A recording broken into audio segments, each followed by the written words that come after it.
अगली सुबह रोहन या अब आर्यन शास्त्री के फ्लैट पर पहुंचा। आज से उसकी नई जिंदगी शुरू होने वाली थी। रात भर वो सो नहीं पाया था, मगर उसकी आंखों में एक चमक थी। वो चमक जो किसी ऐसे आदमी की होती है जिसने अपना रास्ता चुन लिया हो। शास्त्री ने उसे एक नया नेवी ब्लू सूट दिया, साथ में नया चश्मा और नए जूते। आर्यन ने सब कुछ पहना। पहले तो उसे अजीब लगा, कॉलर जकड़ रहा था। टाई उसने जिंदगी में कभी नहीं बांधी थी। शास्त्री ने उसे सिखाया। पहली बार में टाई टेढ़ी बंधी। आर्यन ने आईने में देखा और हंसने लगा। मैं एक मसखरे जैसा लग रहा हूं। शास्त्री भी हंसा। पहली बार हर किसी की टाई टेढ़ी लगती है। ये सिर्फ टाई नहीं है बेटा, ये तेरी नई जिंदगी का पहला सबक है। शास्त्री ने उसकी टाई खोली और फिर से बांधी, स्टेप बाय स्टेप। आर्यन ने ध्यान से देखा, फिर उसने खुद बांधी। इस बार टाई सीधी बंधी। शाबाश। अब अगला सबक। जब उसने सब पहन लिया तो शास्त्री उसे आईने के सामने ले गए। आर्यन ने देखा तो वो खुद को पहचान नहीं पाया। सामने एक सजा धजा लड़का था, चश्मे वाला, सूट बूट में। कोई अमीर घर का लड़का, यूनिवर्सिटी का स्टूडेंट। उसे लगा जैसे उसने कोई जादू देख लिया हो। रोहन मर चुका था और आर्यन जीवित था। शास्त्री ने कहा, शाबाश, अब तो बिल्कुल अलग लग रहा है। कोई तुझे पहचान नहीं पाएगा। याद रख, तू सिर्फ कपड़े नहीं बदल रहा, तो अपनी पूरी जिंदगी बदल रहा है। आर्यन ने चश्मा ठीक किया और एक गहरी सांस ली। मैं तैयार हूं, चल। तो पहला काम है, आज हमें बैंक जाना है। पहला काम था बैंक जाना और अपने पिता की लॉकर से जरूरी दस्तावेज निकालना। शास्त्री ने उसे बताया कि विक्रम ने अपने नाम से एक लॉकर किराए पर लिया था, जिसमें वसीयत और कंपनी के शेयर के कागजात थे। ये दस्तावेज वो चाबी थे जो देवराज के खिलाफ इस्तेमाल हो सकते थे। मगर एक मुश्किल थी। लॉकर खोलने के लिए पिता के सिग्नेचर और डेथ सर्टिफिकेट चाहिए था। शास्त्री ने कहा कि डेथ सर्टिफिकेट तो मिल जाएगा, मगर देवराज की नजरों से बचकर बैंक जाना होगा। देवराज के हर जगह आदमी हैं। वो जानता है कि जब तक वो कागजात मौजूद हैं, उसकी कुर्सी हिल सकती है। रास्ते में शास्त्री ने उसे सिखाया, अब तू एक यूनिवर्सिटी का स्टूडेंट है। सिर ऊंचा रख, कंधे पीछे, धीरे धीरे चल। दिखावा ही सब कुछ है। अगर तू अमीर दिखेगा तो लोग तुझे अमीर समझेंगे। आर्यन ने उसकी बात मानी। उसे लगा जैसे वो कोई रोल निभा रहा हो, मगर ये कोई फिल्म नहीं थी, ये जंग थी और हर गलती मौत ला सकती थी। वो बैंक पहुंचे। ये कोलाबा का एक पुराना बैंक था। ऊंची छत, संगमरमर का फर्श, बड़े बड़े खंभे। वहां का माहौल ऐसा था जैसे समय वहीं रुक गया हो। बैंक मैनेजर ने उन्हें देखा। उसने आर्यन को ऊपर से नीचे तक देखा। सूट, चश्मा, जूते, सब नया। उसकी भौहें तन गईं। ये लड़का कौन है शास्त्री जी? ये मेरा भतीजा है। मुझे विक्रम साहब के लॉकर से कुछ कागजात चाहिए। बैंक मैनेजर ने मना कर दिया। बिना विक्रम साहब के सिग्नेचर के लॉकर नहीं खोल सकते, ये बैंक के नियम है।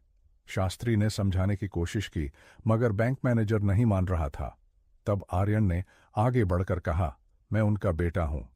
उसकी आवाज में एक दृढ़ता थी जो उसने पहले कभी नहीं सुनी थी। बैंक मैनेजर हैरान रह गया। आप? मगर विक्रम साहब का तो कोई बेटा नहीं था। शास्त्री ने आगे आकर समझाया, ये लंबी कहानी है, मगर ये विक्रम का बेटा है। विक्रम साहब ने अपने बेटे को बचाने के लिए उसे छुपाया था। आर्यन ने अपनी जेब से वही पुरानी तस्वीर निकाली जिसमें वो अपने पिता और मां के साथ था। तस्वीर पीली पड़ चुकी थी, मगर उसमें चेहरे साफ दिख रहे थे। विक्रम, माया और उनकी गोद में एक छोटा बच्चा। बैंक मैनेजर ने तस्वीर ली और ध्यान से देखी। तो आप ही वो बच्चे हो जिसे विक्रम साहब छुपाकर रखना चाहते थे। उसने तस्वीर वापस की और पूछा, मगर देवराज साहब को पता है? नहीं, और उन्हें पता नहीं चलना चाहिए, आर्यन ने दृढ़ता से कहा। यह मेरे पिता की इच्छा थी। बैंक मैनेजर ने सोचा, विक्रम ने उसकी बहुत मदद की थी। जब उसकी बेटी बीमार पड़ी थी, तब विक्रम ने इलाज का खर्च उठाया था। वो मान गया। चलिए, मैं आपको ले जाता हूं, मगर जल्दी करिए। वो लॉकर रूम में गए। बैंक मैनेजर ने अपनी मास्टर चाबी से लॉकर खोला। फिर उसने आर्यन की तरफ देखा। ये विक्रम साहब का लॉकर है, मैं आपको अकेला छोड़ देता हूं, 5 मिनट। बैंक मैनेजर चला गया। आर्यन ने लॉकर खोला। उसके हाथ कांप रहे थे। अंदर एक छोटा सा धातु का बॉक्स था, पुराना, जिस पर जंग के निशान थे। उसने बॉक्स निकाला और खोला। अंदर एक डायरी थी, कुछ पुराने दस्तावेज और एक छोटी पीतल की चाबी जिस पर नंबर 407 खुदा था। उसने दस्तावेज निकाल लिए। वसीयत पढ़ी, एक लंबा कानूनी दस्तावेज जिसमें साफ लिखा था कि राठौड़ इंडस्ट्रीज का मालिक रोहन सिंह राठौड़ है। एक एक शेयर, एक एक प्रॉपर्टी, सब उसके नाम था। उसके हाथ कांप रहे थे। ये वही सबूत था जो देवराज को बर्बाद कर सकता था। उसने डायरी खोली। ये विक्रम की दूसरी डायरी थी, उनके आखिरी दिनों की। पहले पन्ने पर लिखा था, आज मैंने अपने बेटे को आखिरी बार देखा। वो सो रहा था। मैंने उसके माथे को चूमा। मैं जानता था कि ये आखिरी बार है।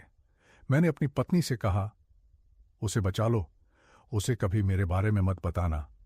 आर्यन ने डायरी बंद कर दी। उसकी आंखों में आंसू थे, मगर वो रोया नहीं। तभी शास्त्री ने जल्दी से कमरे में आकर कहा, देवराज के आदमी आ गए, 2 आदमी बाहर खड़े हैं और 2 अंदर आ रहे हैं। तू दस्तावेज समेट ले। अब शास्त्री की आवाज में ऐसी घबराहट थी जो आर्यन ने पहले कभी नहीं सुनी थी। वो बूढ़ा आदमी हमेशा शांत रहता था, मगर अब उसकी आवाज कांप रही थी। आर्यन ने जल्दी से सारे दस्तावेज अपनी जैकेट में रखे और बॉक्स वापस लॉकर में रख दिया। उसने लॉकर बंद किया।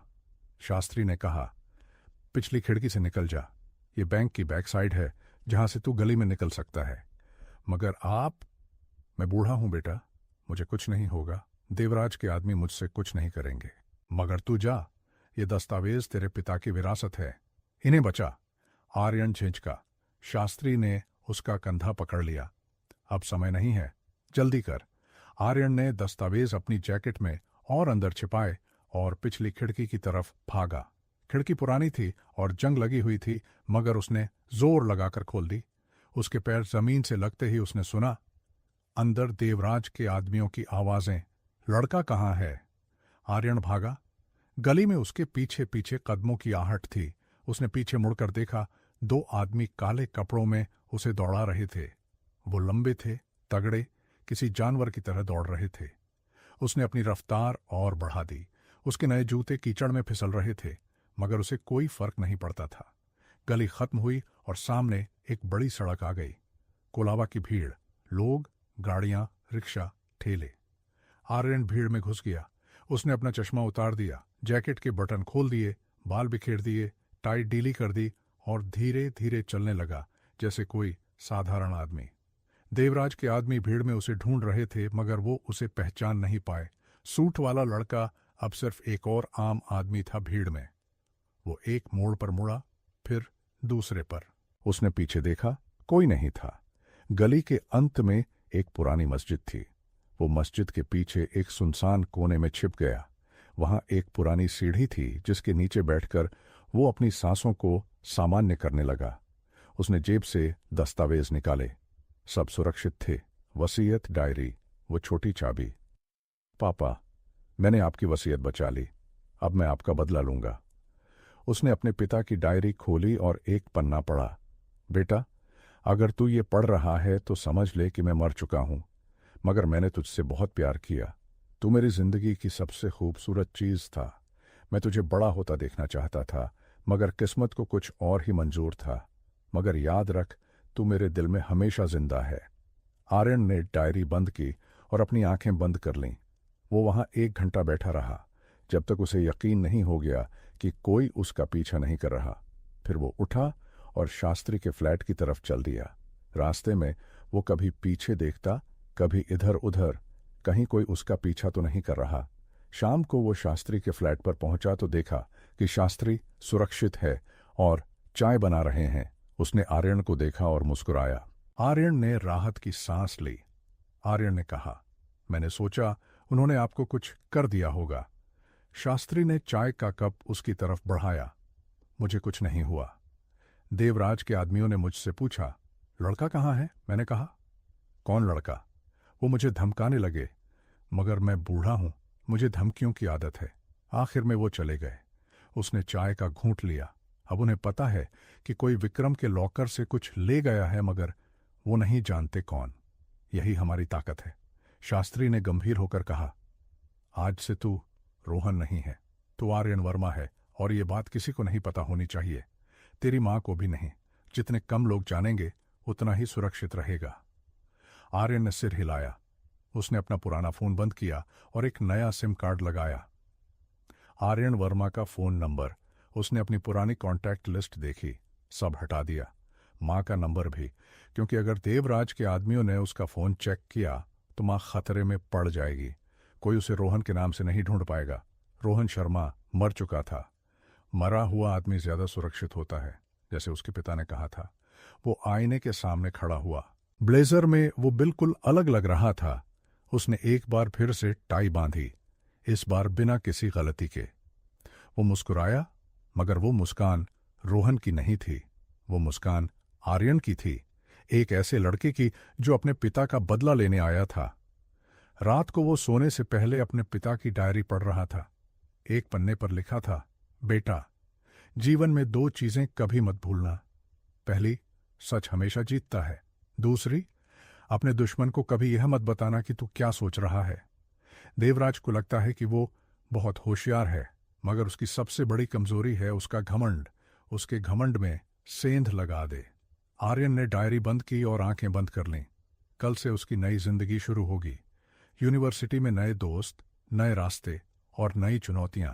वो एक धोखेबाज होगा, एक नकली पहचान के साथ, मगर उसका मकसद सच्चा था। उसने अपनी नई जैकेट को देखा, फिर आईने में देखा और अपना नाम बोला, आर्यन वर्मा।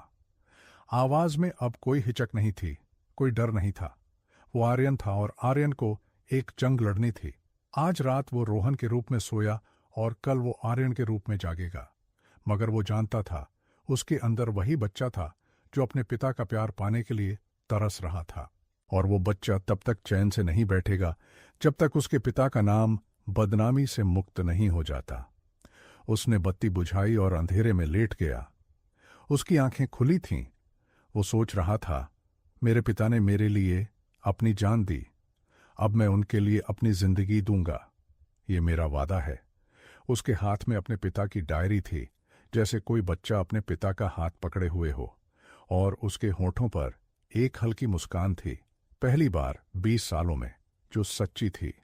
वो उम्मीद जो कभी नहीं मरती, वो उम्मीद जो उसके पिता ने उसे दी थी, उस डायरी के हर शब्द में।